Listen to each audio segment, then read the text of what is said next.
Hi kalolos and kalolas! Ang i-share ko sa inyo ngayon ay kung magkano ang posibleng basic budget sa inyong Boracay trip. Hatiin natin ang discussion sa 4 aspects. 1. Airfare 2. Round trip transfer 3. Accommodation 4. Daily expenses. How much ang airfare? Excuse po. Bawal po dito. Nag-search ako ngayon ng pinakamurang round trip airfare. 2,400 all-in sa Cebu Pacific. 8,000 naman all-in kung weekends and yung magagandang oras ang flight. That is, late morning ang flight na sakto sa oras ng check-in sa hotel at late afternoon flight naman na sakto sa oras ng hotel check-out. Kalolo tip number 11. Choose travel days na hindi weekend. Para mas mura, mas maluwag ang flight. Maganda na hindi ka sasabay sa mga weekenders. Kalolo tip number 12. Choose ang flight na rebookable. Why? Kasi kung sakali na mayroong mag-positive sa RT-PCR test sa mga kasama mo, ay pwede kayo mag-cancel ng flight at pwedeng i-rebook. Kung meron po kayo makikita na mas murang pamasahe, nangyari lang po na makisuyo na mailagay ninyo ang link sa comment below para makatulong sa ating mga viewers. How much ang round-trip transfer? Pagdating nyo sa Boracay Airport at matapos i-check ang inyong mga travel requirements, that is yung tourist QR code, next nyo syempre nga alamin ay airport to hotel transfer. May authorized travel agent sa airport na nag-o-offer ng 1,200 per passenger. Round-trip transfer nito hanggang hotel, then pabalik from hotel to airport after nyo mag-check out. Advisable ito pag marami kang bagahe at ayaw mo nang ma-hassle sa pagpunta sa hotel dahil ito ay convenient. May i-assign din sa inyo na coordinator na magbibigay sa inyo ng mga instructions. Kalolo tip number 13. Mas affordable na airport, hotel, airport transfer na advisable kapag kaunti ang bagahe at kung wala kang kasamang maliliit na bata. Sa may exit, palabas ng airport, itanong mo sa guard kung saan makakakuha ng tricycle papuntang jettyport. 150 pesos ang bayad per tricycle na maximum of 2 passengers. Kung kaya, 75 pesos per person.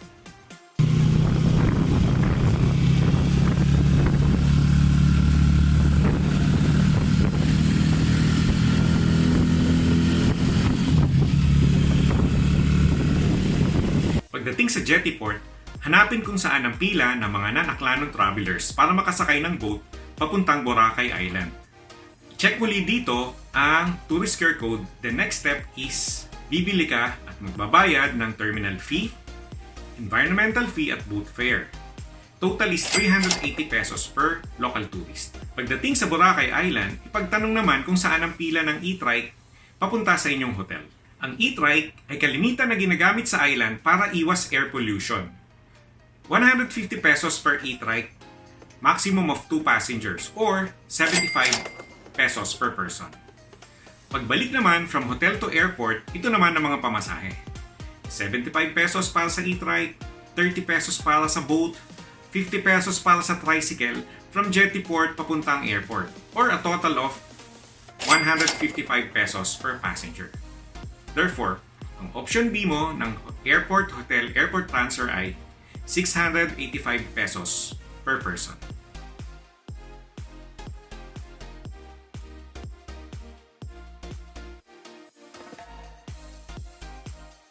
Basic budget sa Boracay, airfare, round-trip transfer.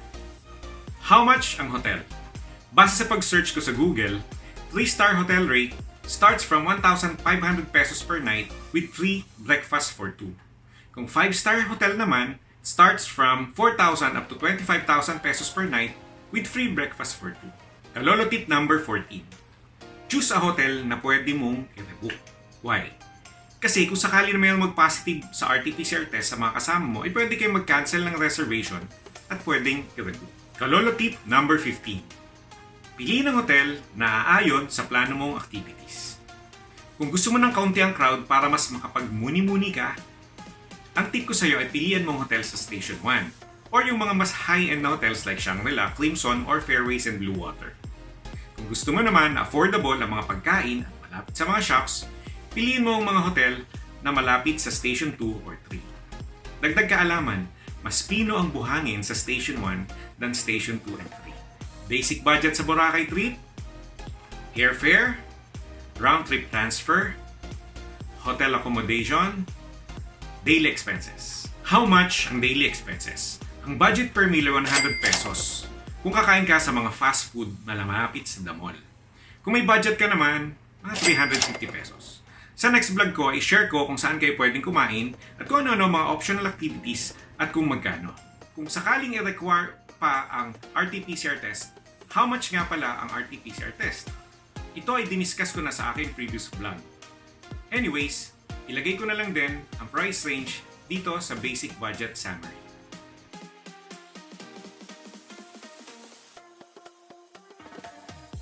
Sa halagang 7,000 pesos, may enjoy mo na ang Boracay ng 4 days 3 nights sa isang 3-star hotel.